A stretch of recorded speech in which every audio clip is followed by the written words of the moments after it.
Bienvenue dans La tête d'un gérant, le podcast qui explore les coulisses de la gestion d'actifs.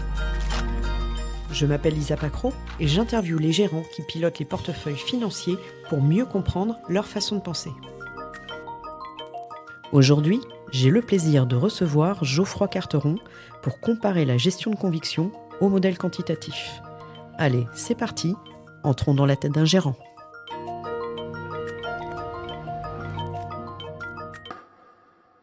Bonjour Geoffroy, merci d'être avec nous aujourd'hui. Bonjour Lisa. Ce que je te propose, c'est déjà de te présenter à nos auditeurs. Avec plaisir. Donc, je m'appelle Geoffroy Carteron et je travaille dans la gestion d'actifs depuis un peu plus de 20 ans déjà, en tant que gérant, ce qu'on appelle multi-actifs, c'est-à-dire que j'adresse toutes les classes d'actifs, actions, obligations, et mon rôle principal, c'est de faire l'allocation d'actifs. Et aujourd'hui, tu es venu nous parler d'un sujet qui, moi, m'intéresse tout particulièrement. C'est celui de l'homme versus la machine. Alors, un vaste sujet. Vaste sujet. Qu'est-ce qu'on entend par là ? Parce que je crois que tu as une petite spécificité, en tout cas, au niveau de la gestion. Alors moi, j'ai une casquette, si on revient à ma vie, j'ai une casquette un peu plus quantitative, puisque j'ai fait des études d'ingénieur. Mais c'est vrai que comme tu peux le sous-entendre, il y a effectivement deux types de gestion, entre guillemets. Et à d'abord la gestion de conviction, qui est un peu la gestion, on va dire, traditionnelle. On va y revenir un peu plus en détail tout à l'heure. Et puis il y a la gestion plus quantitative, plus basée sur des modèles, plus mathématiques. Alors c'est vrai que ça me parle un petit peu plus, mais les deux ne s'opposent pas forcément frontalement. Et donc, toi, tu es plutôt un homme de conviction, un homme de modèle ? J'ai un peu les deux. Un petit peu les deux. Le bon équilibre. Le bon équilibre, il en faut. Mais si on revient un petit peu sur l'histoire, pour donner un peu des balises à nos auditeurs, la gestion de conviction ne s'oppose pas forcément à la gestion dite quantitative. La gestion de conviction, c'est vrai que quand on pense à la gestion de conviction, tout le monde a un peu en tête la gestion de grand-papa, alors que la gestion quantitative, effectivement, c'est la gestion un peu plus moderne. Alors c'est vrai qu'historiquement, c'était d'abord une gestion de conviction, faite par des hommes, évidemment, alors à l'époque où les machines n'existaient pas. Et quand on parle gestion de conviction, déjà, on se dit c'est pas de la gestion dite passive. Alors la gestion passive, pour ceux qui ne connaissent pas exactement l'expression, c'est la gestion qui consiste tout simplement à répliquer un indice, le CAC 40, le SP500, sans prise de risque. C'est-à-dire on achète les mêmes valeurs que l'indice. Alors que la gestion de conviction, tout de suite, on se dit c'est quelque chose où on va aller en dehors de ces indices, où on va avoir des gros paris. On va pas acheter exactement les mêmes valeurs que l'indice. Et c'est ça la gestion de conviction. Mais la gestion de conviction doit évidemment générer de la valeur pour les investisseurs, pour ceux qui achètent les fonds. Et en fait, la gestion de conviction s'appuie avant tout sur un gros travail d'analyse qui maintenant peut effectivement s'automatiser, mais autrefois effectivement beaucoup plus manuel, où on lisait les rapports des sociétés, on assistait aux conférences des sociétés, on lisait aussi les minutes des banques centrales, etc., pour se forger une opinion, évidemment. Il y a évidemment un côté intuitif là-dedans. La conviction, c'est aussi de l'intuition, d'une certaine façon. Et cette gestion de conviction, qui existe toujours, évidemment, qui est encore bien présente dans les gestions actuelles, eh bien, aboutit effectivement à une prise de décision basée d'abord sur une analyse fondamentale, macroéconomique, et qui va aboutir à la sélection d'un certain nombre de valeurs. Et quand on parle de gestion de conviction, aussi, on pense tout de suite à des paris assez concentrés. C'est-à-dire qu'on ne va pas avoir des portefeuilles avec 50 000 valeurs. On a des portefeuilles extrêmement concentrés autour de quelques grandes valeurs qui vont évidemment refléter les convictions du gérant. Mais si la gestion de conviction, c'est la gestion d'intuition, la gestion humaine, celle de l'analyse, et que la gestion de modèles mathématiques est une gestion, on va dire, beaucoup plus rationnelle, en quoi elle ne s'oppose pas, comme tu me l'as dit tout à l'heure ? Gestion de modèle, déjà, on va peut-être commencer à la définir. La gestion quantitative, donc, s'appuie, comme tu le dis, sur des modèles statistiques, des modèles économétriques, des modèles mathématiques. Donc évidemment, c'est une gestion qui est un peu plus récente, puisqu'elle se base déjà sur des théories financières qui sont apparues dans les années 50-60. Ceux qui connaissent un peu la théorie financière ne seront pas surpris que cette gestion s'appuie sur des choses comme la théorie de Markowitz, qui a défini les frontières efficientes, ou des théories de William Sharpe, qui a défini un peu la sensibilité des actifs au marché, donc qui a posé un peu les bases du bêta au marché et de l'alpha de gestion. Et à partir de ces théories, sont apparus aussi en même temps les moyens informatiques de plus en plus évolués. Et donc la gestion quantitative a pu comme ça se développer à partir des années 70-80. Alors pour revenir à ce que c'est la gestion quantitative, comme tu dis, ce sont des modèles. Et un modèle, ils ne sont pas sortis du chapeau. Donc c'est aussi un gérant ou un ingénieur financier qui les bâtit. Alors parfois c'est une collaboration entre les deux. C'est un ingénieur financier qui va formaliser ce que le gérant a dans sa tête, mais il n'a pas forcément ni les outils ni les connaissances mathématiques pour formaliser ses idées. Et donc l'ingénieur financier va l'aider à mieux formaliser de façon quantitative, donc mathématiques, statistiques, ses intuitions, ou en tout cas c'est ce qu'il pense que le marché peut fonctionner. Si je ne m'abuse, les modèles sont nés pour éliminer les biais comportementaux, contrairement à la gestion de conviction, où là, en fonction de l'homme qui va analyser, qui va prendre des décisions, on peut avoir des choix de gestion qui soient vraiment différents. Est-ce que c'est vraiment le cas, finalement, avec ces modèles mathématiques ? Oui, tu as raison, parce que le modèle mathématique, c'est une machine qui les fait tourner. Donc c'est froid, ça n'a pas de... pourrait un peu édulcorer ce propos avec les récents développements de l'intelligence artificielle. Je pense qu'on va pas tarder à en parler, mais un modèle quantitatif, effectivement, c'est un modèle qui suit des règles bien précises, bien définies, totalement encadrées. Donc il y a pas de côté intuitif dedans. C'est vraiment une règle qui va être appliquée de façon systématique, sans intervention humaine. Alors il n'y a jamais, c'est jamais la machine qui réfléchit toute seule et qui applique des décisions d'investissement. Ça peut arriver. Poussé jusqu'à l'extrême, les modèles quantitatifs, ça donne le trading à haute fréquence, où là justement, il faut que la machine ne soit pas interrompue par l'homme, puisque tout est une question de rapidité d'exécution.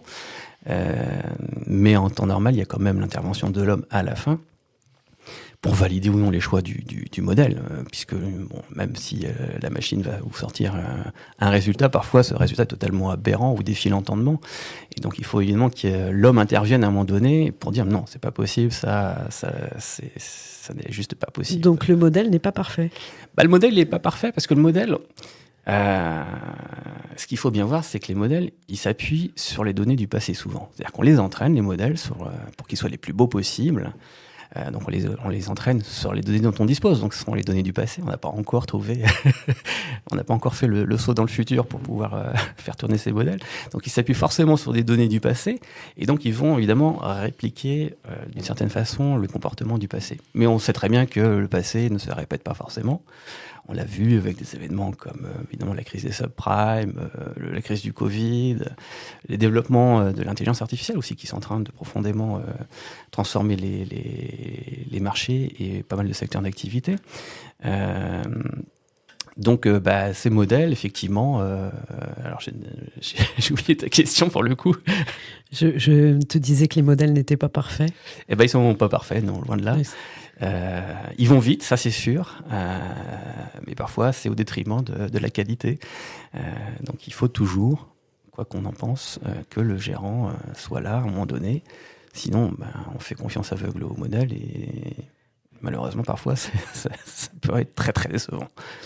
Et toujours dans ce point de l'homme versus la machine, c'est vrai que sur de la gestion de conviction, on peut prendre en compte des données qui sont beaucoup plus intangibles, comme l'image de marque d'une société, comme la psychologie d'un dirigeant, qui vont venir vraiment impacter l'orientation de l'entreprise et finalement sa valeur. Dans quelle mesure un modèle, comme tu le disais, qui est froid, va pouvoir intégrer ces données intangibles de psychologie ?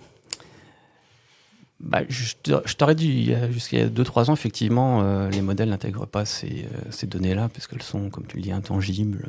C'est vraiment du comportemental, c'est de l'intuition, c'est du feeling. Enfin, on peut le qualifier de différentes façons. Alors, on y arrivait un petit peu, mais c'était de façon assez sommaire, hein, avec l'analyse de texte, par exemple, où on peut de façon assez automatique dire si une publication est positive ou négative, si un discours de banquier central infléchit ou pas son discours, etc. Donc ça, on arrivait à le faire avec des modèles d'analyse du langage, mais ça s'arrêtait globalement à ça.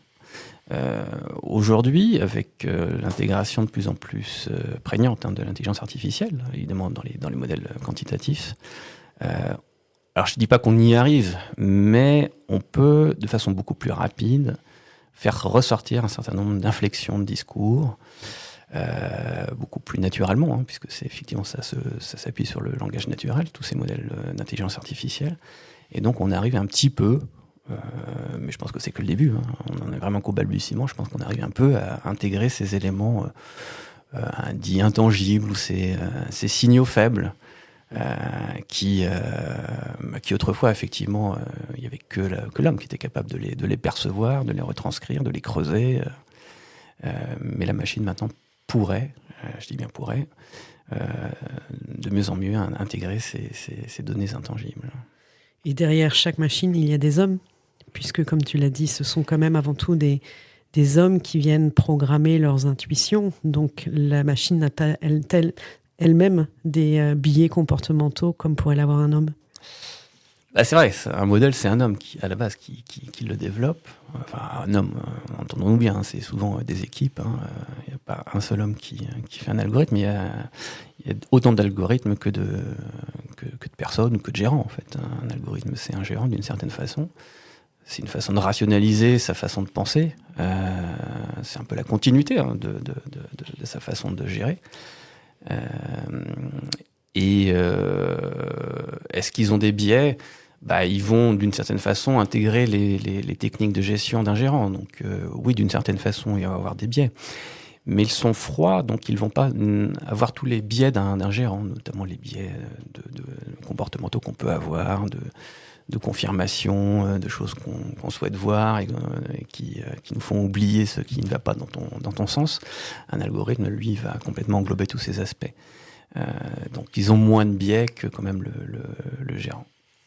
Et au niveau des gérants, on voit très bien qu'il y a des gérants stars, hein, des gérants qui ont un don incroyable pour, on pourrait même le penser, prédire l'avenir. Si les modèles étaient parfaits ou en tout cas bien calibrés, qu'est-ce qui ferait leur différence d'un modèle à un autre ? Théoriquement, si le modèle était parfait, il n'y aurait plus vraiment de marché, puisqu'en fait tout serait arbitré et il n'y aurait plus vraiment besoin de gérer. On n'y est pas, et je pense qu'on n'y arrivera jamais. Les marchés sont quand même peu efficients, enfin sont efficients mais pas totalement efficients, donc il y a toujours des inefficiences à les capter, et puis le marché réagit à des événements externes, réagit en fonction des comportements humains, donc il y a, même si ce sont des choses qui peuvent être intégrées par les algorithmes, hein, les biais comportementaux peuvent être tout à fait intégrés par les algorithmes.